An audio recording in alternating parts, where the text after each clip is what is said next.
Yo, good evening, aviators. This is your captain speaking, DONMEGA in the house, along with my co-pilots, Peeps and Frigginz, here for the Top Gun Maverick spoiler review. That is right, son. We are in the house. It is Am I Still on the Air? And this ain't your typical spoiler review. You know, we always be coming for the comic book movies, but this time something took our breath away, and we wanted to come and bring you a new spoiler review. So once again, welcome to the show, and what up to my fellow aviators in the house?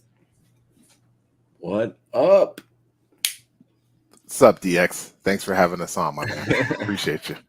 I didn't have aviators, but I went with the closest thing that I had, so. Me too.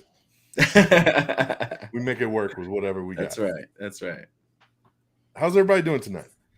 Oh my gosh, I am super stoked to talk about some Maverick tonight. So I'm You ready made to this take whole off. thing happen, friggin'. So I did. I was like, hey, let's suit up. Let's put the helmets on and jump in the cockpits and let's do this. He did. I had no intention on doing a Top Gun Maverick spoiler review, even though I love the movie.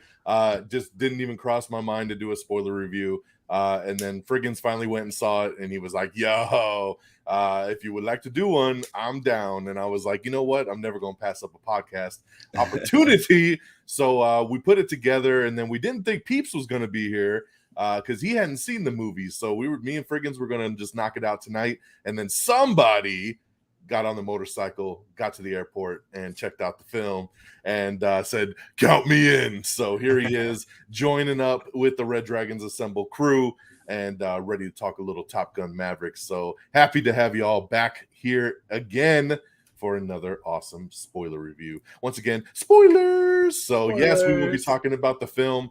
And so if you haven't seen it yet, then what are you waiting for? Go see it and then come back, check out the spoiler review, and we'll get you caught up. So once again, just kind of let y'all know who we are. Once again, this show is Am I on the Air? This is Am I Still on the Air, which is our spinoff when we kind of focus in and do our spoiler reviews, do our special kind of podcast here. My name is DONMEGA, and you can of course follow me at DX DONMEGA. We have Peeps over here at For My Peoples and Frigginz at Frigginz with a Z, as he likes to say, over here. So yes, so once again, guys, I welcome you to the show. So as we always do, we have our format. You know, we talk about the movie, kind of just our overall thoughts coming out the theater. And then, of course, we break it down with what we didn't like, what we did like, what we loved, and kind of just wrap up the program here. So this isn't a Marvel movie, so I don't foresee us going about 2 hours like we normally do on our spoiler reviews. There's not a ton to get into when it comes to this movie, other than pretty much pure excitement. So we will break that down and get you guys in and out with the quickness over here as much as possible. Did you guys sit through all the credits? No. You didn't see the end credit scene? Oh yeah, there was no end credit scene. We won't be talking about post credits and after credits and MCU updated countdowns or anything. In the wreckage of one of the ships, a hand kind of came up. There you go. Damn it, Pete Mitchell. So yes, so as always, we'll start with our overall thoughts. So you know, I'm gonna actually pass this to Peeps first because this dude over here was like, I don't really care, stupid airplane movie, wasn't even gonna see it. And so, you know, I would like to just know, kind of, again, keep it simple, just coming out the theater. You've already heard, you know, some hype from the internet and the hype from us too. But what was your overall thoughts kind of walking out now that you finally saw it? Overall thoughts, it was a great action, spectacular movie. I love the action. I try to think of how to even how to even say it, but yeah, it had some good action, and I was excited. And the last scene of the movie, holy crap, that just went on for days, and I was trying to figure out what was fake and what wasn't fake, and I don't know. And I at the end of the day, like, I don't really care. Like, I had an amazing time. with that whole last scene, and it just kept going and going, and it was great. It was great.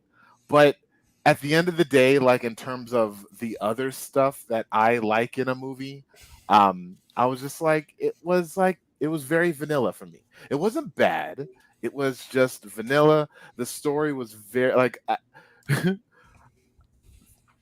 stuff I'll talk about later, but it was very predictable. And a love story I didn't care about. So all that aside, you want to go to Top Gun, I think for one main reason, and that's to see Tom Cruise almost kill himself, doing ridiculous stunts. No, but I mean, you want to go for airplanes, you want to go for action. It definitely gave you that. I mean, for that alone, the movie is amazing, and all the stuff in between, it's not bad. It's good filler. So, at the end of the day, I was like, I had the IMAX experience as well. It was loud. It was booming. I had a beautiful picture while everything's going on. So yeah, man, like I was like, yeah, go IMAX. Had fun.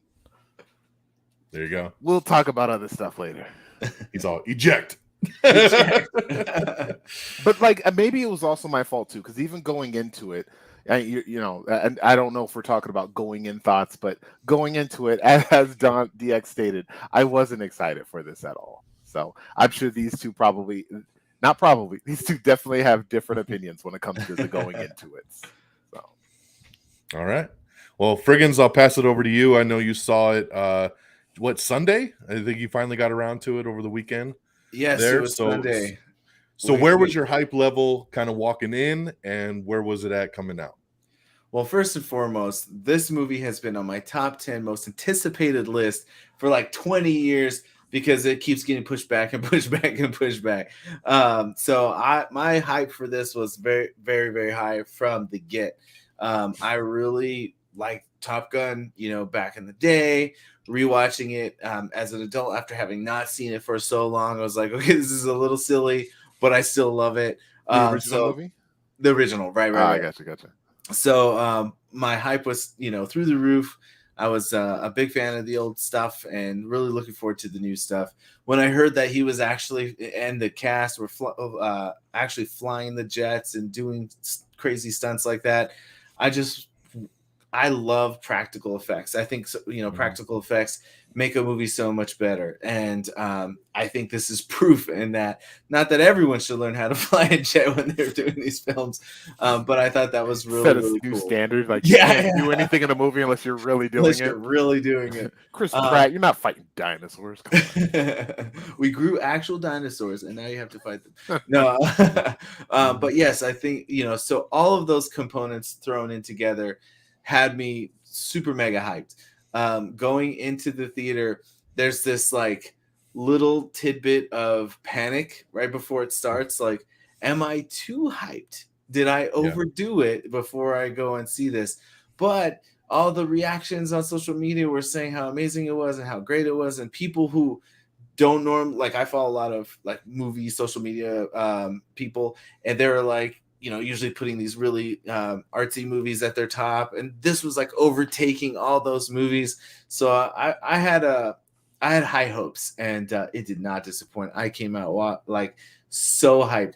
The biggest disappointment I had is that when I got at the theater I normally go to was sold out literally all day Sunday. I couldn't have seen it in that theater until 10 o'clock, and I wasn't going to wait until 10 o'clock at night. So I had to see it at a theater that I don't normally go to. And I didn't realize that the tickets that I bought didn't have like the extra booming sound system or whatever. It was a huge screen, but it didn't have the Dolby Digital. So I was a little disappointed with that. And literally, like, as soon as the movie was over, I'm like, I need to go watch this again in a IMAX or XD Dolby Digital, whatever. I just need like it to be louder. I want to feel like I'm in that cockpit. I know, almost worth a drive up to Phoenix and go check it out in the big IMAX up there at the mall. So I will do this. Pretty bomb. That's a good idea. Let's do it. Let's do it. So So I'm kind of in the middle there. So like going into it, I didn't have super high expectations. I mean, I kind of talked about this on my new episode earlier in the week, which was that when we did our top 10 countdown, wasn't even on my top 10. I don't even think it was on my honorable mentions. So, but I was looking forward to it, but it just hadn't reached that kind of level. Always thought it looked cool, but wasn't expecting it to be, what it was. So kind of I was very excited to go see it. Got the early passes to go see it on last Wednesday, and saw it in a normal screen on Wednesday. And going into it was like, okay, this should be pretty good. And right out the gate, I was like, I just had a good feeling right from the beginning, right? Like when the music hits and you just hear like the old school Top Gun theme, and and then the danger zone kicks in, you're just like, all right, let's go, like I'm ready. And it just pumped you up right from the beginning. Big time. Seeing him again as this character, and kind of the movie gets going, and just everything that happened in it, that we'll dive into later. Just walking out, I was just like, oh my god, like that was such a fun ride. Like that is, besides comic book movies and all these other things we've grown accustomed to, this is a summer blockbuster. This took me back to those days, of just the big summer movie. Like this screams popcorn summer action, just everything from the music to the nostalgia to the action, just everything was just that big summer movie that you've been kind of waiting for. And I walked out just over the moon about it and couldn't wait to see it again. I had tickets to go Friday night and see it again in IMAX. And then something came up and we ended up canceling those and getting them for Thursday night. So I went back to back from Wednesday night right to Thursday night, 24 hours later in the IMAX. And it was such a better experience. I mean, just the screen size and the sound and just everything was so much more amped up. And it was just as good, if not better, that second go around. And I walked out just flabbergasted at how much I loved it. I'm not the biggest fan of the original movie. I don't think it really holds up. I mean, that original film is 36 years old, guys. 36 years old. I mean, that's nuts. Like, there's not many movies that could put a sequel out 36 years later and have it be what this movie is. And so I was just not expecting it. The biggest pleasant surprise of the year, no doubt. And just incredible. So overall thoughts are just amazing walking out. And just one of those movies that I just feel like I've been talking about, and I've been like, people have been like, oh, have you seen it? And I'm like, yes, you got to go see it. And you got to go see it in the biggest screen possible. And really just ranting and raving about it. Telling my in-laws, telling my dad, and it's all ages for this movie, like they're saying this is the first movie, after the pandemic to bring, that older over 50 crowd back out to the theater, because they've been really gun shy and they haven't been wanting to go to the theater, and they're all about streaming now, but they went back to the theater for this movie, and then even the younger generation, just because of the younger actors in the movie and having like Miles Teller and stuff like that, has brought, everybody back together. And of course, Tom Cruise always has his built-in fan base. So it just really hit on all levers. So that's what was really, really awesome about it. So there's a lot to dive into, but we'll start as we always do with kind of going right into what didn't we like. Is there anything that kind of stood out coming from it, that we maybe didn't like? And remember, again, it's spoilers, so as we start to talk about story points, keep that in mind in case you're like, what the hell, man? Like, so just know that we'll be talking about it. I'll start here, and like basically I don't have much to say. I really don't have much to say when it comes to what didn't I like. And I don't even know, again, sometimes when we talk about this segment, it's not even stuff we necessarily didn't like. It's just maybe nitpicking, and then maybe it's like I would have maybe done it a little bit differently. Number one, I would have killed him off at the end. I think honestly, like at the end there, when I thought it was gonna happen, Miles Teller was out of flares and he flew up and he popped his flares and he got hit with the missile. Perfect ending right there, right? He goes out a hero. It's basically that reverse, right? It was Miles Teller's dad that died with him as his wingman, and then it's kind of reversed. He saves Miles Teller and kind of pays it forward almost that way. and and he goes out the hero, and we kind of move into that next kind of phase of Top Gun. I thought it was going to be a ballsy move. I was really down for it, and then he woke up in the snow, and I was like, fuck, of course they're going to take the easy way out with this. And not that I hated the happy ending and that yeah, he's alive, but I would have done it a little bit differently. I thought it would have been really cool. 36 years later, he's already kind of on the outs with the military. You know that this is his last flight, so to speak, anyway. Even if he comes back from this thing, and I think they should have went that route and actually had him sacrifice and go out like the hero that he was. So that's a different way I would have done. I think that's pretty much all I got, to be honest. That was the big thing, that walking out of it both times, that I was just like, man, I just think the ending could have really popped.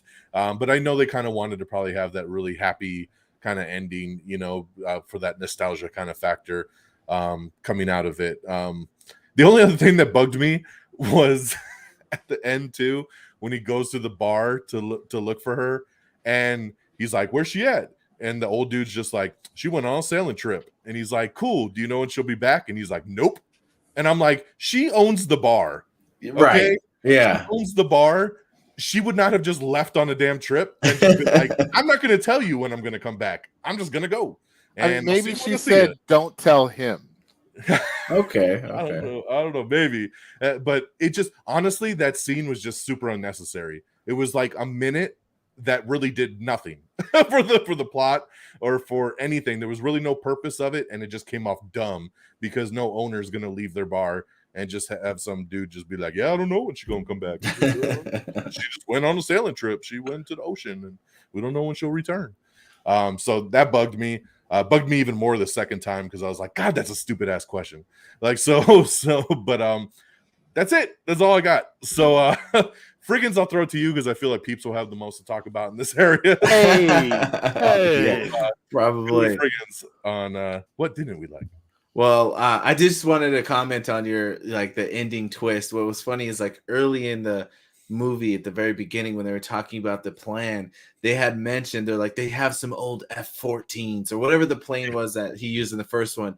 And as soon as they said that, I was like, this dude's gonna get in that thing and fly that thing out of here. So I love that plane though, by the way. I used to love those planes with the wings that open up and stuff. Yeah. So cool. Yeah. But anyway, as far as my nitpicks here, because again, they are nitpicks. There's a couple things that just kind of bother me very, very slightly. And one was kind of the Val Kilmer introduction. I love that he was in it. So what I'm saying is that they waited until they were almost done and to that mission for them to have that connection. And then, he immediately passes on right almost after that Tom Cruise had saw him. I think they should have had Pete meet with him earlier instead of just doing the text, have that conversation that have happened. So, and then showing the text continuing throughout, the training, and then had him pass away. So there's a little bit of time component added because it seemed a little too convenient for we have this talk and then boom. And I know that he only went to go talk to him because they said hey, things have gotten worse. But I feel like it happened too conveniently, one right after the other, to impact him. I think that could have been spread out a little bit throughout the film to show time passing. That was one thing that bothered me. Again, I'm talking nitpicks here. We didn't have a lot of time, though, if you think about it. I mean, they only had 2 weeks to get this mission together and actually fly. Right. It was a short period of time anyway. Yeah. So it would have only changed a couple days of when he would have saw him. Yeah, but I still think that restructuring would have been more time for the audience to have experienced this kind of friendship and then have a little bit more impactful ending at the end. But what I'll counter you on that though is that they showed that text chain going for a majority of the beginning of the movie, so at least you saw they were keeping up with each other and they were kind of following up, and you could have given me a heads up on what this mission was, and all this stuff. And funny so when thing it did get to the point of I need to see you, he's using his keyboard very fast. As soon as Tom Cruise will send a message bloop, a whole reply already pops up. He's anticipating what he's gonna write. He's already writing it. Yeah. I think again, I'm talking about nitpicking. I just think that the restructuring that a little bit would have been a little bit more effective. But again, love the scene though, all in all. The other thing was with Penny, I was super confused, not being like a Top Gun aficionado that knows like every detail of it. I'm like, am I supposed to remember her from the first? So I literally watched it right before we came here. I didn't watch all of it. I watched some of the movie before we started this episode. And there was a reference to Penny. I was like, oh, that was such a throwaway comment. Like, how are we supposed? They're like, oh, you dated Penny, the Admiral's daughter. Like, that was literally, and I'm like, how was I supposed to remember that? But I did like that they tied that in. But it did have me confused as to, you know, what her this relationship was previously, especially since the movie. It's been 36 years, Fred. Right. A lot of shit's gone down. Dare you not remember though? I know I should have watched it before. And I had watched it to prep for 36 Maverick, years, like last fall when it was supposed to come out, and then they moved it, and I was like, two years ago when it was supposed to come out. Yeah. But anyway, those were like my two biggest nitpicks. That I guess there's one little detail, and this might just be not. It might be just me not understanding the difference between Machs or G's or whatever. But like, I thought it was weird because in the beginning when he was doing the test plane, he hit like Mach 10 and the plane was falling apart and this was burning up and it's this brand new top of the line, airplane. But then at the end, when he's in the F-14 or whatever, he when they're going up over the mountain and whatnot, they do like it shows the counter again, and it said 10, and I don't know if that's supposed to be a Mach or a G, or if there's a difference. It wasn't a Mach. I don't understand what any of that shit means. So I think it was the G's, confused. Which the G's was the pressure because he was going up, whereas like the Mach is just the speed. Yeah, so I don't know, whatever. I just was like, why did the advanced plane they were Mach G's fall apart and this plane didn't? I thought they were the same physics aspect, but I think that was a little confusing for someone who doesn't know shit about planes. So I thought they could have, explained that. Again, I'm just digging for something to complain about. Peeps, why don't you tell us what real complaints sound like? Wow, Fred. Take it away. Real complaints from Peeps. All right. Well, unlike either one of you, I don't have the desire to watch this movie again. If I do, I'm going to skip chapter to chapter so I can watch the airplane scenes. Everything in between, I wasn't interested in. Especially now that I've seen it and I know how the story develops. I think I'm good. I don't need to see all that in betweeny stuff. Just can somebody out there make me an edit of just airplane crap, and I'll be happy. Yeah.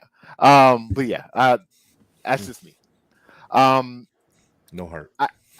At the end of the like towards the end when Maverick was fired, I guess for hey, you're after Val Kilmer's character died, you're grounded, you're yada yada. How did he get back on the base? And how did he steal an airplane and choose the perfect time to wait for the meeting to start at that specific moment when he pulls up the thing and like, okay, this is what and then at that moment he's going to start going down the runway just to prove his point. Yes, movie, yes, cinematic, yes, I know, but I'm just like, that was so because that's good. The way Maverick rolls. That's right. Right. He had just like when they tried to ground him at the beginning for the Machs.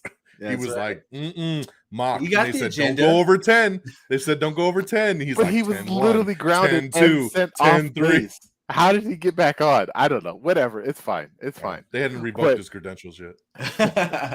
And also, even that moment, I'm like, I feel like you should have done this like days ago. Like they're all like, defeated, and there's no way that we can do this. Maybe just motivate your dudes and be like, this is how you do it, and then do it. But again, it would have been a much quicker movie. So, we had to wait until the most dramatic moment, in the storyline to do that.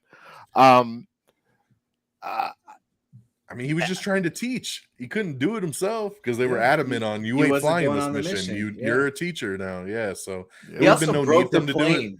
So he was waiting till he was fired to break the plane. Because if he would have broken the plane when he was still on, yeah, good point, Fred.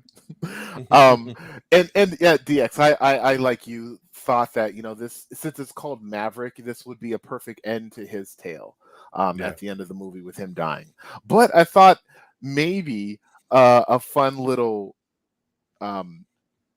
piece that could have happened is that instead of, he gets shot down and then he does all of that getting the other plane off screen, so that at the end when they're doing the dogfight with these fifth generation planes, whatever the heck that means, that at the last moment he will come in his old school F-12, whatever F he was in, and then save the day that way. I would have been kind of cool too, but I guess watching them steal the plane was fine also. How did he get off the runway? Well, now we know. Whatever. It's fine. Yeah. And you guys, hey, if y'all want to talk any crap about anything I have to say, please feel free to jump in. The repeated scenes from the first movie, right? Like they do that for nostalgia. Like you said, DX, from the get-go, they dong, and then they're doing the little, I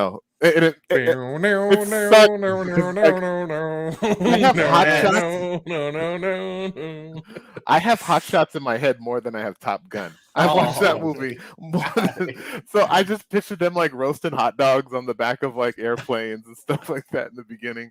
But that, and then the beach football scene, and then the literally great balls of fire. Like we're just going to repeat all the fun scenes from the first one. I'm like, and then as soon as him and Jennifer Connelly got together, I'm like, here comes the black and blue love scene that's going to last an entire song. But they didn't do that. They skipped it. So thank you, because I hated that. That scene was super long in the original. It was so long. It's so sexy. I didn't say it wasn't a hot scene. It was just a long, hot ass scene. Yeah. They made you wait for that new Lady Gaga song at the end. They did. Oh boy. The love story between him and Penny. I don't care. I don't care about that. Yes, they needed it to pad the runtime. But at the end of the day, when he said, "Where is she?" "Oh, she's gone." I'm like, cool. Now she just did the same thing that you did to her. Perfect. How's it feel? And he kind of smiles with you. And I thought she was just going to be gone, but he's got to have everything at the end. I don't know. Like, I didn't care. Like, if she would have been gone or if she was there, whatever. I don't care. So, bleh. Jennifer Connelly, baby. I always care. And apparently, like the original actress that was his love interest, Tom Cruise wanted her to come back, but she's like, said something along the lines is like, I'm too old and fat to come back to acting, so like I'm good. Yeah, but yeah, I don't know. And that too, like I was kind of looking for a lot of cameos, and I couldn't. Unlike Frigginz, well, you said you saw it after, but every time a new face popped up. Like the black dude, Warlock, I guess they said his name at the end, and even John Hamm's character. I'm like, were they even mentioned, or were they maybe his like co-pilots in the original? And like, I can't remember. Like, I know the older guy that Admiral or whatever that popped up in the beginning of the movie. I know he was in the original film, but I don't know. That's not really a nitpick. Sorry, I got. I don't distracted. think he was. He wasn't. Ed Harris. Yeah, I don't think he was. He wasn't. Really? No, it was a different actor. Was it the dude from Back to the Future? No. The principal from Back to the Future? That was him, right? Principal. I don't remember the principal. Whatever. Yeah. So Tom Cruise gets fired, right? And he does a stupid move. And he's like, "God damn it, Maverick. That was the most reckless thing I've ever seen. But I think we're going to bring you back on and you're going to be the crew leader." Cool. Skip to 2 weeks later and they're ready to go. Like, did they learn? I guess they did actually figure out how to do the run in that amount of time, or did they not know how to do the run in that amount? They skipped 2 weeks from that point to the start of the mission. I when they did the mission, I'm like, fuck, they're going to die because nobody could do the mission at that point of the movie. And it's like, oh, wait, now everybody can do it now. So I guess that would have taken away the theatrical effect if they would have shown that everybody was able to do it. But I feel like in every montage, in every movie, they're not able to lift up the weight that they're supposed to lift until the point where they do, or they get very close to it. But they skipped that part, whatever. I'll agree with you on that one. That is That is something that that would be something that I thought too, was that just that typical, like, the whole montage of every single flight pattern, everything single flight sequence was miss, killed, missed, Blacked killed. They out. couldn't drop Like, the dude thing. literally blacked out, and Yeah. he picked him for Yeah. the mission. Yeah, exactly. And then when it's actually mission time, everybody made it through the canyon, no problem. Everybody dropped the chains, no problem. Everybody got up the G's, no problem. Like, everything was like flawless. He even It did a was like- blind, like without like no scope, kind of like shoot the Yeah. missile into the Yeah, hole, yeah. no The problem. laser didn't even work. And we Use still the blindly did it. force.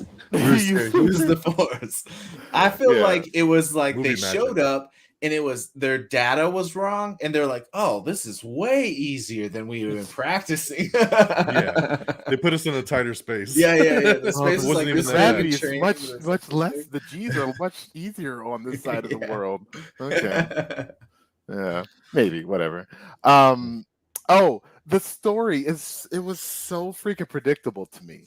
Like, they're like, Maverick, we got 12 people that you got to pick. Or no, we have 12 candidates. You got to pick 6 of the best. Well, I wonder who he's going to pick. Is he going to pick the only 6 people that they've introduced at all and shown throughout this entire? Well, they showed like, another 6 in the bar when they walked in. They were Sure like, they "Hey, did. there's Squadron B over Yeah, there." like, there's, what were It could have any of been their any names? of them. Anybody? It could have What been were any of them. their names? Nobody knows, but we know It Phoenix, was we know Hangman, we know Jinxies, Bob. Shaggy, There's Thelma, Louise, right? There's Louise. Yeah.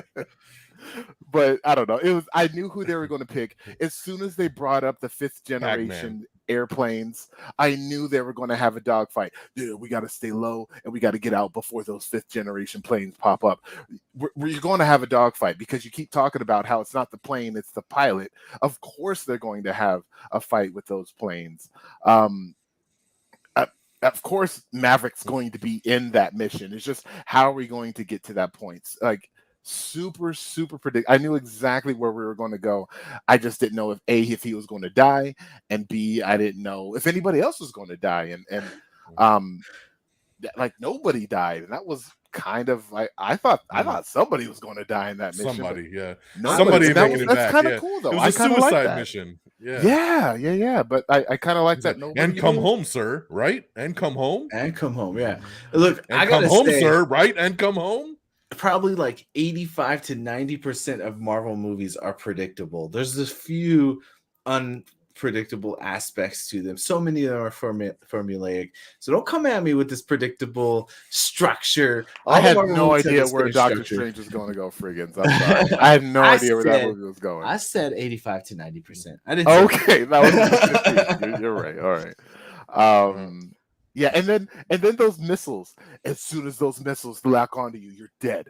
Okay, but like, every missile in that whole freaking, like, I don't know, mountain ended up locking onto them out of the way, and it's fine. They got out of that just fine. So I don't know. It wasn't that big of a deal. And why? And that's the last thing, I think. It's gonna be rather This went longer fairly than I was inconvenient. This is the last thing. Fairly were an the inconvenience. Why were the 5th generation planes better? Is it just because they're better? I know they did that little stall move that I don't know what happened. That looked cool, but like, why are they better? The whole movie, they want to use all these amazing aviator like terms that I have no idea what they're talking about, but they couldn't just say that their flux capacitors are 10 times bigger than our models or something. Why are those planes better? So the simplistic explanation of 5th gen planes are better. That wasn't enough. It's a That 5th wasn't gen. enough. Just like the 9th gen Were iPad they is way better flying than the the 4th 4th gen gen? iPad. Were they using? I didn't know The they had iPhone 13 is better than the iPhone 6.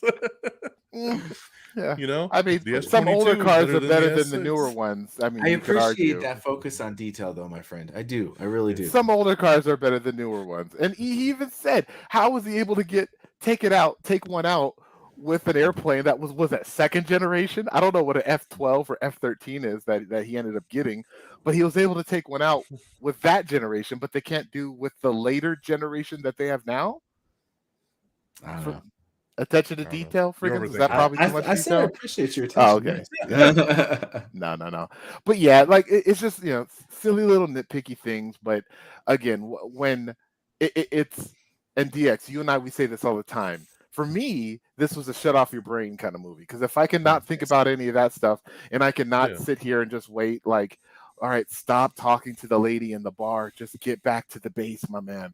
Stop talking to the kid. He doesn't like you. He's not going to like you until the end of the movie. Just get on an airplane, please. Like once I get out of all that, like my God, and I know that's where we're going next, but the spectacle that they did give us of the pew pew and the films and the like the kid in me definitely like I was like, man, that's what I okay. I did love airplanes at one time in my life, and this is the reason why. So yeah, it made me want to get like a flight simulator and just start playing like right away. Like I'm like, where's my VR headset? Time to get that Top Gun download. It literally made me want to go try and fly a plane. Like I'm gonna go to pilot 100%. School now. like military pilot school. You just go to like do like a normal farmer's, so you can just do like a little drop the pesticides on a. Okay. Yes. That's all. But Fred's gonna go to like G10 when he does that, right? Yeah. In my mind, I will. I drive my car like I'm flying the plane. I'm like, they're all around us. Right, put my blinker on. Yes. So you tell the enemy which way you're turning. That makes sense. Shifting drastically. Yes, with the noises like Fast and Furious. That's ground. No. Speaking of Fast and Furious, I feel like after the success of Top Gun Maverick, this is gonna become the new same universe. Like now they're going to like is Maverick the cousin of Dominic Toretto? Yeah. That'd be awesome. They're gonna have to become the new top secret, jet fighting team that has to save the world 10,000 times. That'd be so awesome. Fast 11, baby. We just fucking put it together. If you win by an inch or Mach 10, it doesn't matter. I don't know. Winning's winning. Yeah. Too fast, too Maverick. Goodness gracious. Glorious. Great balls of fire. Yes. All right. What did we love? Let's just switch gears here. It's time to move along with what we loved. And, one of the biggest things for me in this movie that I thought I got such a kick out of, and I don't know how many of you guys noticed it or what, but it was the old school movie style of this. I say nostalgic. In my non-spoiler review, I was trying to kind of dance around it, like the nostalgic feels, but like literally from the opening of this movie, right? Like you got the writing and it's like, oh, and blah, blah, blah. This school was created and they called it Top Gun, right? Like, and then you have the airplane carrier and you hear the music and then it goes to Danger Zone and it's like opening credits. When is the last time you've seen a movie that's like starring Tom Cruise, Jennifer Connelly, Val Kilmer, like in literally flashing names, and it's got the opening song playing. Like, remember all the movies used to have like 10 minutes of opening credits, and you're like, just start the fucking movie. Start the movie. But like, and now all movies do it. You don't see credits to the end, but this movie had that old school, just like throwing up the credits. It has a soundtrack with new songs that are written for the movie. New Lady Gaga song, the new One Republic song. Like it played in such a way. And then even the end credits, right, where they have the pictures of everybody with their names on it. So-and-so, like Val Kilmer is Iceman, and it's like, I don't know, man. I got such a kick out of just that old school kind of vibe that they knew what they were doing. They're like, yo, we have an old school kind of crowd that's coming back for this, and we're mixing it with the new school, and we're kind of doing it up in that same nostalgic way. There was no need to play Danger Zone in this movie, but they did it because it was such a kickoff to hear just like Danger Zone, like with all these planes just taking off. Like there was like it had nothing to do with the airplane carrier in the beginning of the movie, but that's what we watched while the opening credits played, So that was cool as hell. Yes, it's predictable, peeps, but you know what? Like sometimes, what sequel really isn't, especially like these sequels that come far down the road, right? We talked about how The Force Awakens was basically A New Hope, just under a different coat of paint. A lot of these sequels that are far down the line are just the original story kind of done over again. You know, they're like, hey, instead of volleyball, we're going to play football on the beach. That sounds good. Let's mix that up. But we got to have a shirtless scene. So we'll have that. Hey, Abs on the when beach. Goose We must have it. Played the piano? I think we can do that again. We could have his son do it as a grown-up. This will be incredible. His name should have been Moose. Wow. Get out of here. Said it's a rooster. Yeah. But it worked, and I liked the love story didn't bother me at all because it didn't feel like they overdid it like at all in this movie. Like it has little chunks. You know, she's kind of like, I like the scene in the bar when, you know, she's like, you got to pay everybody's tab. Like it was cute and it was fun. And you could tell like she had been kind of burned by him. So she was kind of playing a little hard with him at the beginning. And then I like that she was that inspiration for him. Like, because when he got fired, he was the one that was like, it's over. I'm done. You know, these poor kids are going into the danger zone and I can't help. And she's like, that's not you, Pete. You need to go show him what's up, you know? And so, you know, he went and took over that plane and then went and did his thing. Right. You know, and you of course got the angry military people that for whatever reason don't like him, you know, which I don't know. Like to me, I'm like, I don't see how you couldn't like the dude. Like like they talk about how his credentials are so amazing and he's such like an inspiration to the Top Gunners, but like, I don't like you. Like I hated that John Hamm hated him so much in this movie. Yeah. Like, you know, it wasn't of course till he landed the plane back on the airplane on the carrier at the end that he gave him the little nod, you know, of approval. Very classic though. Back to what you're saying. It was very classic. Like, exactly. Yeah. You know, like I'm not actually going to hug you or shake your hand, but you have my respect. That nod of respect. Still going to fire you after this mission, but yeah, exactly. You know, we don't need people like you. You know, like, yeah, like I said, the second, you know, Iceman dies, they're like, you're fired. Like, you know, like just having to go through all that. And it's like not even given the respect for him to complete the mission, you know. And but of course, you know, besides the story, besides the nostalgia, I mean, this movie lives and breathes by all the airplane stuff that we had heard years ago that Tom Cruise was actually flying F-14s and going around and like taking, you know, years of flying lessons so he could get behind that cockpit and actually film this thing for real. You know how legit he is. We've seen it with the Mission Impossible movies that every movie he's like, strap me to an airplane and I'm going to jump off. And like, he just does all this crazy shit.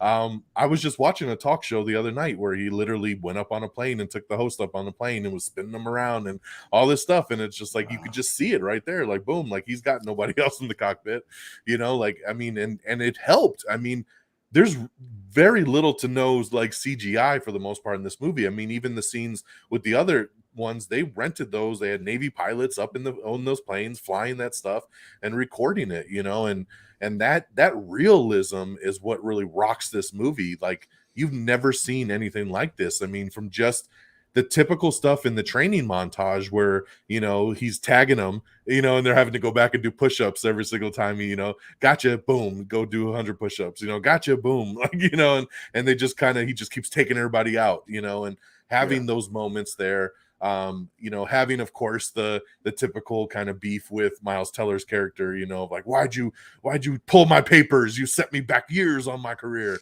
you know. But it's like then you find out that, you know, his mom told him, you know, like, hey, I don't want him flying because of what happened to his dad. So he kind of did it to help the mom, which then you find out that Meg Ryan has died, and you're like, that's why she's not in this movie either. Yeah.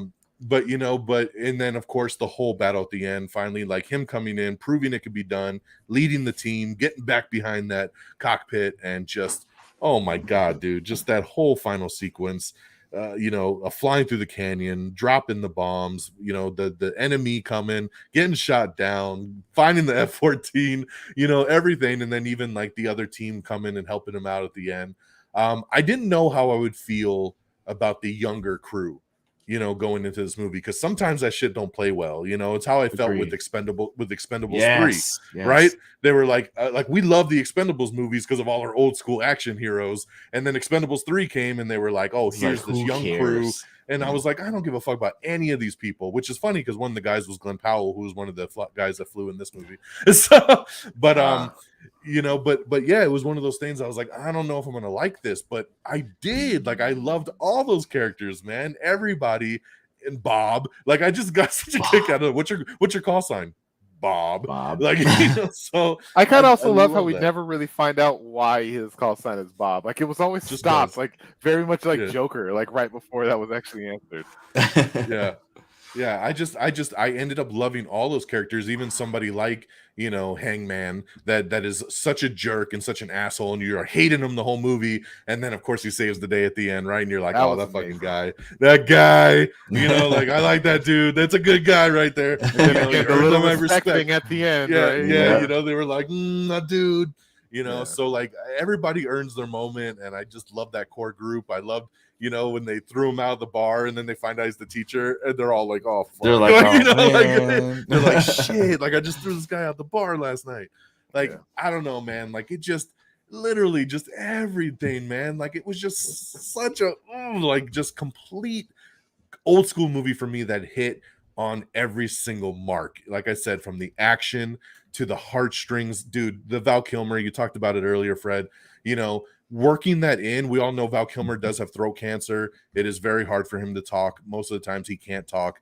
And working that in, that he's like, you know, the admiral now, and he called for Maverick to come take this mission, and then, you know, oh, it took a turn for the worse, and he's having trouble talking, and playing that into the storyline, and then having that moment where he's just typing, but then he talks to him, and he's like, you know, I love you, and I need you to do this, and they hug. And I was reading about how on set, like, that hug was improvised, and it just felt so much to both of them to have that moment 36 years later.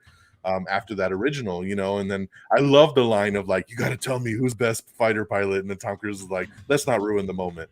Like, I love that, that when they brought it all together, just seeing that, you know. And of course it was sad as hell, because you saw it in the trailer that they were at a funeral at one point, and you were always thinking from the beginning that's going to be Iceman, right? Like, I knew right away, but then I was like, maybe they'll swerve it, right? Like, because they're doing this kind of side role where he's, you know, like, you don't see him too much. He's a boss. Like, I figured they could have danced around it a little bit, but then they played into it that, you know, this was his last big call, and he passes away. So, I mean, that pulled on the heartstrings. Like, it was sad, you know, but you're laughing, you're crying. The action's incredible. Like, dude, it just literally took you across every emotion you would want in a movie. And that's why, like, walking out of it, I was just like, dude, like, what a pleasant surprise once again. Of something that I only had kind of medium expectations on. So kind of my overall there on what I kind of stood out to me. So Frigginz, pass it to you, man. What were the big things there for you? I mean, it's kind of harder to follow up what you just said, because everything you were saying, I'm like, agree. And I also just want to just be simplistic and be like, everything? That's what I'm saying. Honestly, like, this was such a rush of that nostalgia factor, and you talked about that already, and I think that's what really takes it to the next level, because from the beginning, as soon as that music started hitting in the title screens, I like looked over and I was like, I love this already. And I mean, that's all it took. And then it was just from there on.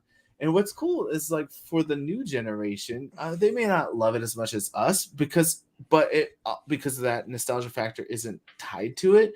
But at the same time, it's still just a good movie. Like, you know, like what you were talking about as far as the popcorn summer blockbuster vibe, it definitely gives that old school feel.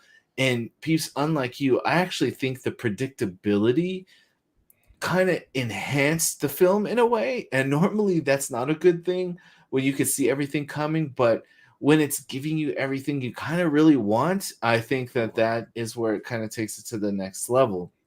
And I even was thinking, when they did the foreshadowing about the F-15 or 14 or whatever that was on the airway, I was like, if they don't have a scene where he has to get shot down, get this, and then go get that plane and leave, I'm going to be upset.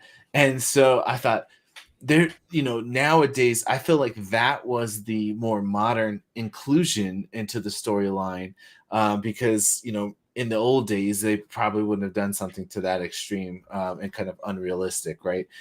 So I thought that it gives us a little taste of new with a little taste of old. Don already talked about the cast and everybody. I got to give special shout outs to Phoenix. She was awesome. She was awesome. Really enjoyed that character. Fanboy, I was laughing. I was like, that would probably be my name because I'm like a big old fanboy with all the nerd stuff. But it's just having this feeling of what I had back growing up going to the movie theaters is really what hit me the most. And that's what makes me want to go back and see it again. And then to add in all those details of seeing people actually flying the plane, like rewatching Top Gun right now before, and again, I didn't watch the whole thing, but I saw a lot of it before we did this podcast. You can see the actors in the cockpit, and there's a difference of just acting, and you don't see kind of the fear component or the physical component of being in the plane. But in this movie, you see it. Like when they make those turns, he's just like, oh, like when he turns this way, he's like, oh, there it goes again. And you see that G-force impacting them or whatever. And each actor you could see differently, even just like looking around, like as they plant their hands and they're kind of like looking around. Yeah, the hands on the glass that they did a lot, where he was kind of like always like, to kind of like brace yourself. Himself. Yeah. Yep. And like when they would take the dip, I remember there's a scene where Miles Teller, like you see him float out of the chair a little bit, and he's like, shit, and I could imagine, like, I've never been in a jet, but I've had that experience on like a roller coaster or something. And I'm like, okay. And, it kind of puts you in that spot. So I loved that practical realism and inclusion into it, as I talked about a little bit. I love the predictability. I loved, and the acting was great. I mean, Tom Cruise did an excellent job. The graphics that were included did an excellent job. Every one of the cast members was amazing, and all did each component. You talked about the credits and the opening credits. I love the end credits where they show the little clip of the person and then says their name. Like I will forever to this day, like I still remember the Predator and seeing those as they kind of did that at the end of Predator. And I remember even as a kid thinking, like, why don't they do this in every movie? Like, I love that. And so I love introducing. Yeah. I love that they included that in this film. It's kind of like a little, just closing the book, and the recap is always a pleasant thing. And again, you kind of talked about, like, would the death of Maverick had been more impactful and like a bigger splash ending and kind of like a conclusion to the story? All the answer to all those things is yes. But I appreciated and actually really loved the happy ending. It let me walk out of that theater super pumped, super happy. Like, I went out in a positive way as opposed to having some slight downer feelings. And it opens up the door in case they ever did want to do something else again. So it makes me excited to see like where that could go. And if they don't, I don't care, because that was a great conclusion to the story anyway. I didn't need him to die, because what I liked is that maybe the story wasn't needing him to die because he was losing everything, but rather his wildness of himself was dying. Like he was getting, grounded and tied to Penny and her daughter, and now reestablishing the relationship with Rooster. No, he was fixing things. He was getting things back on track. And I feel like it was the ending of the wild, Maverick, and now we're getting the more like, he's gonna leave her in like 4 days. Yeah, the next movie is gonna be a totally different girl. But no, I thought it was a good way to close it out, and it could go either way, whether it's the end of the whole franchise or whether there's another one. But I'll go ahead and stop there. I absolutely love it. I can't wait to go see it again. And if you haven't seen it and for some reason you're still listening to us, biggest screen you can find, loudest system you can find. You want to feel like you're in the jet. All right, peeps, take it. Would you love? Thing I surprised you guys didn't mention, the opening scene. I thought that was really cool. Again, I don't know airplanes, but I'm like, it's kind of like a B-52-ish looking. It's awesome. Looking jet. I And love the whole man, thing. Too. like yeah, and like how it was like it was starting to like the metal was lighting up and that whole scene was super dope. And and again, in terms of predictability, don't push it over 10. Like, all right, he's Yeah, gonna push it exactly. over 10. As soon as he said stop right at 10, I was like, Yeah. oh, he's gonna push it, man. He's Yeah. like, come on, just a little bit more. 10.1, Yeah. 10.2, 10.3. Right. Boom. And that'll go into like the next part that I really like. I love the comedy. Like I don't remember the first one at all. I don't know if there were any funny moments. I know there was cocky Tom Cruise moments, but I don't know if it was actually a funny movie. I think Goose's character was actually kind of funny, but like the comedy when they included it in this movie, it was really good. It was really funny. Like that scene specifically, you see it all like lit up, and you're like, okay, so they didn't just kill him off, unless they're going to go like 2 weeks earlier or something like 2 weeks that. But then him just walking into the diner and the kid, where am I? Earth, Earth. Great. It was cute. That was so funny. Awesome. It was cute. So Everybody, funny. I want to know where the hell he was. I want to know how far he got. Like that Right? was like, I mean, he was going so damn fast. That was so cool. Like, he could have been in another country. Who knows how fucking where he went? Right. And and then also like when the John Hamm's character he asked him like that rhetorical question and he was about to answer and the warlock dude stopped him. That was a rhetorical question. Oh, That's super funny. I liked when he said he was first in his class too, and he's like, I was actually second. Just want to set expectations. Oh, and the whole in that scene too, like you really need to work on your timing. With the lowering the deck or whatever. Yeah. So just really funny, and you were mentioning cast as well. I personally really liked Hangman. Like he was cocky, but for a reason. Like out of everybody, he was the only way to act. He was the only one that on the first try actually went through that ravine as fast as he did. And I don't know. I liked his character. I liked his little show up at the end. Yeah. And I thought though he was the guy like the basketball dude from Stranger Things. For those of you that have seen it, I thought I was like, oh, is that dude? Yeah, he's everywhere right now, but it's not the same guy. It's not. But whatever. Expendables 3. And I don't remember his character's name, but the black dude that was with Tom Cruise in the beginning of the movie, Hondo. Hondo. I loved his character. So like good. At the end when they did their little goodbye, like a character that had been there throughout this entire movie, and they could have pulled some character from the original, and then brought him there to be his like right hand man kind of thing, but they just added some character that we had never seen before, and and that little goodbye that they had at the very end, like again, they knew it was a suicide mission and you're probably not coming back, and I love that moment that they had.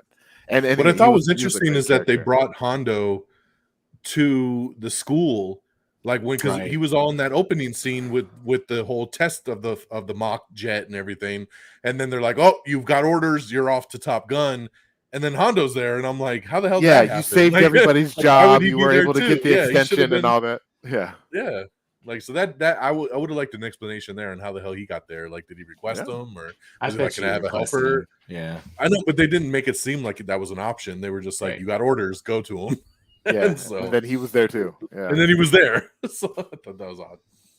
Yeah, so I like when he catches the football and then he's like, "What the hell?" And then everyone tackled him. They just tackle him, yeah, and then just awkwardly lay on top of him for a while. It was funny. It's a good moment. So liked him. Also, like you guys are talking about and you mentioned the older generation kind of in the theaters, and I know from my theater there was a lot of folks like we're used to going to our Marvel movies, so there's a bunch of younger, and there's there's older folks too there, but like in my theater there was like grandpas and dads and of all and it was kind of cool. It took me a little bit longer to get out of the theater. Everybody had to get down the stairs a little bit longer than normal, but but it was neat. It was neat to see, because my theater was still pretty crowded, and it's, I don't know, however many days after the movie released, and I don't know, like you said, DX, it's neat to see all generations kind of getting out to watch this movie, because 35 36 years. 36 years. Like, man, yeah, a lot of. Most people have seen Top Gun up to this point. I would say that like 80% of my theater probably was 60 plus. Like when I went to see it. Interesting, man. Yeah. Wow. I saw an article earlier today that was like Top Gun, the perfect movie to take your dad to. I was like, Buddy, I was thinking that same thing. Yeah, I was thinking that same thing. And then my wife's like, "You should take your dad to go see it." And you know, you were talking about the flying, you know, and I'm thinking, like, is every single scene that they're showing him and them actually in the cockpit, like flying these planes and flipping side to side and whatnots, and I'm sure they are, but like that's incredible. Like that's absolutely incredible. And then as he's like going up and you hear him like kind of breathing. And I saw this documentary a long time ago, and they talk about like when those G's are hitting you, you have to like hold your breath and then like do these quick little chits in order to prevent yourself from passing out. You have to let a little bit of oxygen into your lungs at different intervals in order to keep yourself from. And then everybody unexperienced will immediately pass out, but these like experienced guys like chit chit chit, and I don't know. And then you heard the breathing throughout the entirety of this movie. And I'm sure, like, my point was, like, the older generation, I'm sure the old pilots are like, all right, they did that shit right. So they nailed it. Yeah. So a lot of fun. And you guys mentioned you know, the whole end scene as well. I've mentioned the end scene. It really cool. Why is it that the flares, for me, whenever a movie has flares, the flare effects are so fucking cool? They are super cool. They fly out all over the place, and then the missiles go and explodey, and I don't know. It's a very exciting thing for me. Let me see. You know, the when he first got on the Top Gun facility, and he's like driving again, trying to race like the airship, you know, very similar to the original as well. Like, you know, the nostalgia moments. Motorcycle. Yeah. Did I say bicycle? Anyways, it doesn't matter. Sure. It doesn't matter. No, I said motorcycle. And the fun scenes were fun. So yeah, fun scenes were fun. There you go. Were fun. They should put that on a poster. The fun scenes are fun. Top Gun Maverick. Fun scenes are fun. The fun scenes are fun. Yeah. When it's fun. It's fun. What would your call sign be, Frigginz? I was thinking about me, and I think I'll be Gemini. That sounds like a good aviator. Ooh, that is a good one. I guess Frigginz wouldn't work. So nope. I'm not sure. I think Azul. I like that because of the blue eyes, you know? Azul. I like that. I like blue. It's my favorite color. Spoiler alert. Jeez. No. Cool. Yes. Would be DX. I mean, that's straight. No. I would just DONMEGA, just straight up. That's what it would be. DONMEGA. Biohazard, huh? I would take Biohazard as well. There you go. I like it. Good call out. All right. Well, let's talk you know, box office real quick, man, because this thing is killing it too, guys. So Top Gun Maverick broke the Memorial Day opening record, along with the highest debut ever for a Tom Cruise movie, which is crazy figuring how long his career has been. 126 million for the 3-day weekend, right? Friday, Saturday, Sunday. And because it's Memorial Day, if you add in the 4th day, which they do for Memorial Day weekend, $156 million for this movie. It also ties for Tom Cruise's best reviewed film ever. So this movie is tied with Mission Impossible Fallout to be his best reviewed film, according to Rotten Tomatoes.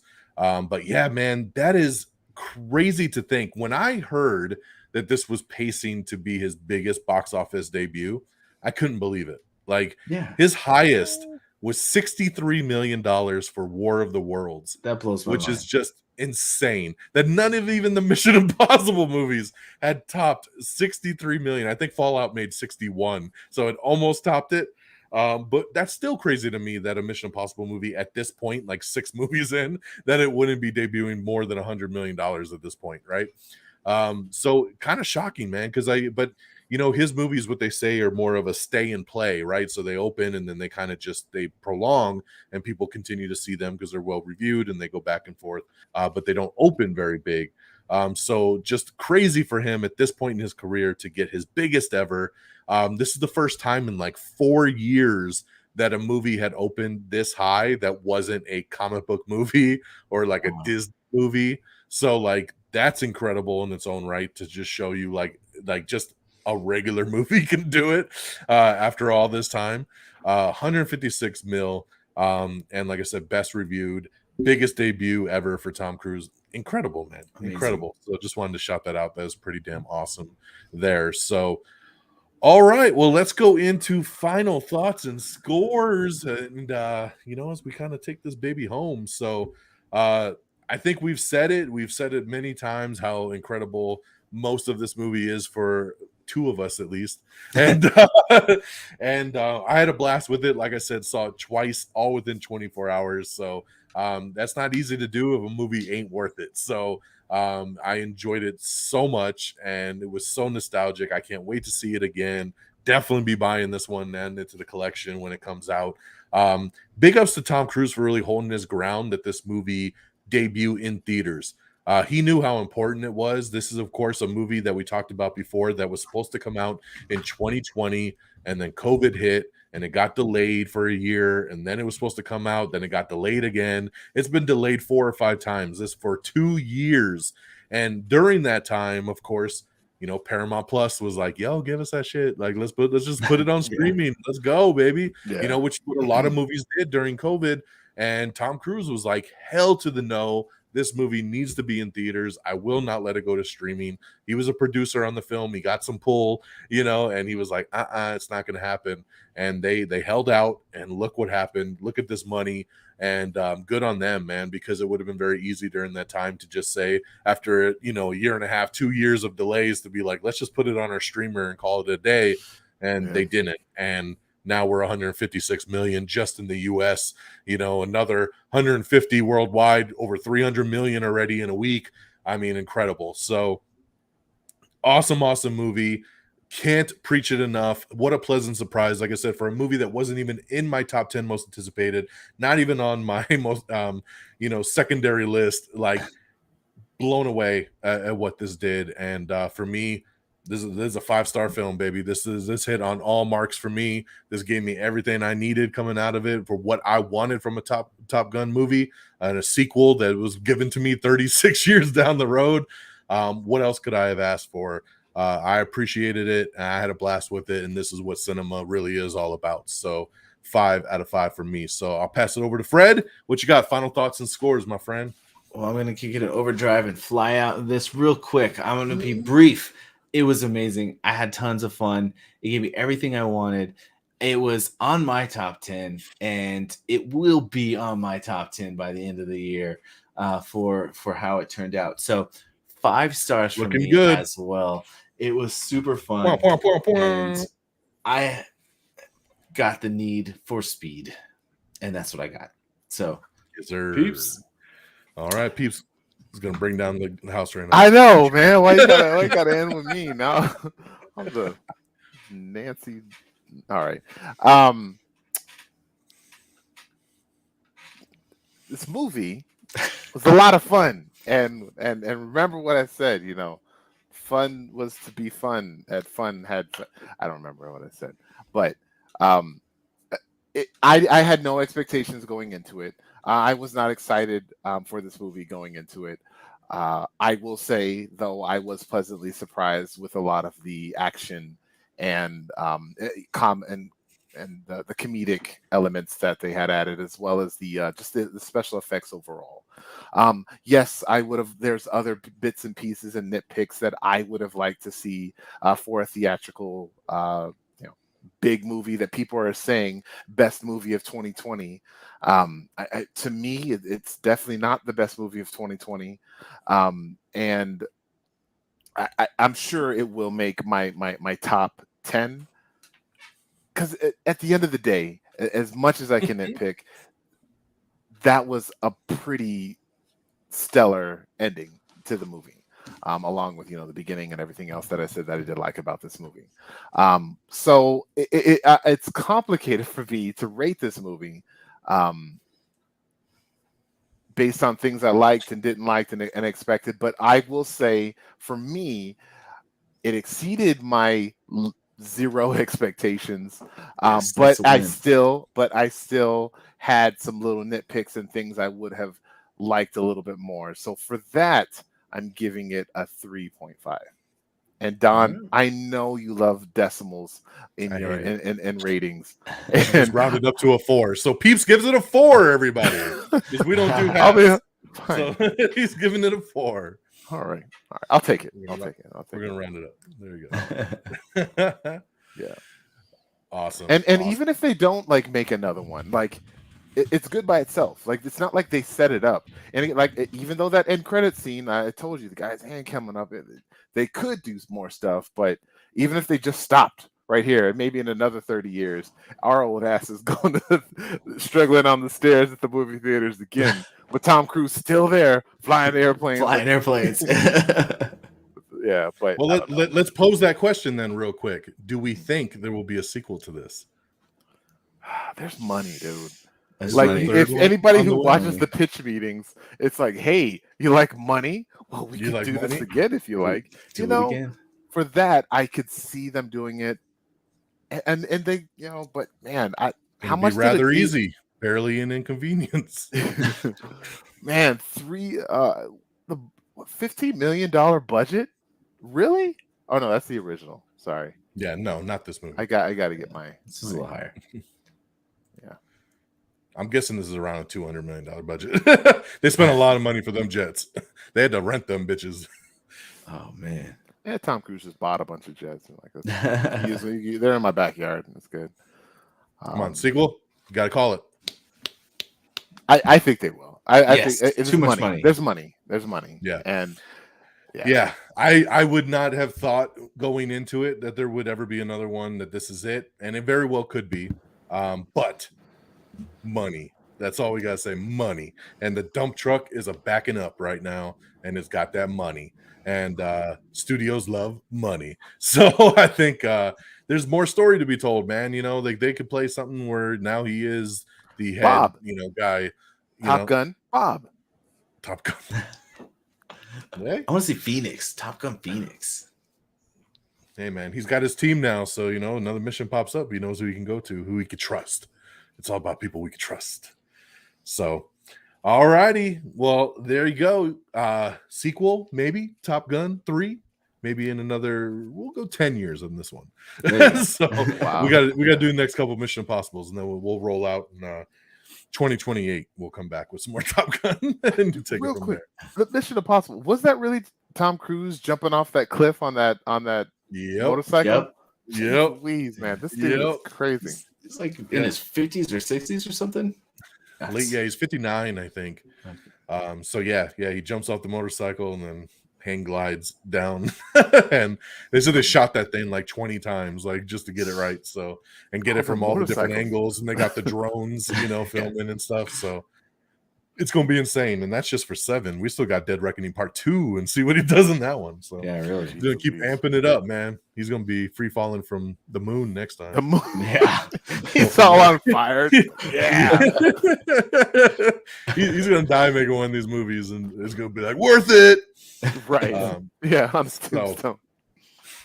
All right, guys. Well, hey, thank you so much for tuning in here tonight. Let's wrap it up. Let's do some shout outs here as we go around the horn. So I'm going to start with Frigginz. Tell everybody where they can find you. Well, easy peasy. I keep it at Frigginz, Frigginz, Frigginz with a Z. That's on Instagram or Twitter or Letterboxd if you do the movie stuff. Also, we pop up on Twitch occasionally, twitch.tv/Mead and Friends, where my friends and I play some D&D. That's about every other Saturday night. This coming Saturday, which I believe is like the June 4th or something, should be an on game. So about every 2 weeks from then, it's usually where you can catch us doing that if you're into that sort of thing. But of course, I am lucky enough to continue to be invited to reddragonsradio.com to be here on Am I Still on the Air, and also over there at the People's Forum. All right. Peeps, Oh, Where the thanks people? for that Where the segue. peeps gonna find you? Hey. Hey. Yes. So as Frigginz just mentioned, I have a podcast, The People's Forum, every Monday. I like to talk about Marvel. I always say There's Marvel DC DC. also, I haven't but really talked about DC all I'm that not. much. I don't really got any DC stuff for you guys tonight. But That's on we're gonna DC. keep That's the not on DC channel. Peeps. That's on DC. Oh, there's DC news. Peeps just don't like to talk about it. It's just I want to talk about CWs, but yeah, you're right. I should just hand that part over to you, DX, and just you be my There you DC go. guy. But I'll yes, feed you news each week, presented by Don Mega. Spelled just like People's right there. And you could, I'm on the Stitchers, the Googles, the iTunes, the Facebooks. Just search it. If you like that kind of stuff, I have these guys on there every now and then. They were just on not too long ago talking about some Moon Knight, if that's your kind of thing. So yeah. Get at me. Get at them. Follow these guys, and of course, follow our show at Simply Am I on the Air, all one word. And of course, you can follow me directly at DX Don Mega as well. The normal podcast of Am I on the Air runs every single Monday night as well, bringing you the latest and the greatest entertainment news and television, movies, and non-spoiler reviews, because we save them spoilers for right here on Am I Still on the Air. And you can, of course, find us on all your favorite podcast platforms as well, all your favorite social medias, your YouTubes, your Instagrams, your TikToks. We're on everything. Just search Am I on the Air and follow along. So that'll do it once again. Hey, guys, make sure you check out the other Am I Still in the Airs. If you like what you heard here and maybe you missed some other stuff or you're new to the show, go back. We have our Doctor Strange and the Multiverse of Madness that we did a couple weeks ago. We got a whole bunch of other ones too, the Batman and a whole bunch more. If you go to our YouTube page, youtube.com/Am I on the Air, click on the playlist that says Am I Still on the Air, and you'll have a whole list of them there that you can check out. And if you go to reddragonsradio.com as well, there's a Am I Still in the Air tab where you can listen to all the shows directly as well too. They go back for many years. You can listen to our top 10 show we've been mentioning a couple times here tonight, our top 10 most anticipated of 2022, our countdowns of 2021, and a whole bunch more. So make sure you check those out and support the crew here. So with that being said, thank you so much for tuning in for this impromptu Am I Still on the Air Top Gun Maverick spoiler review. We appreciate y'all. And until next time, peace.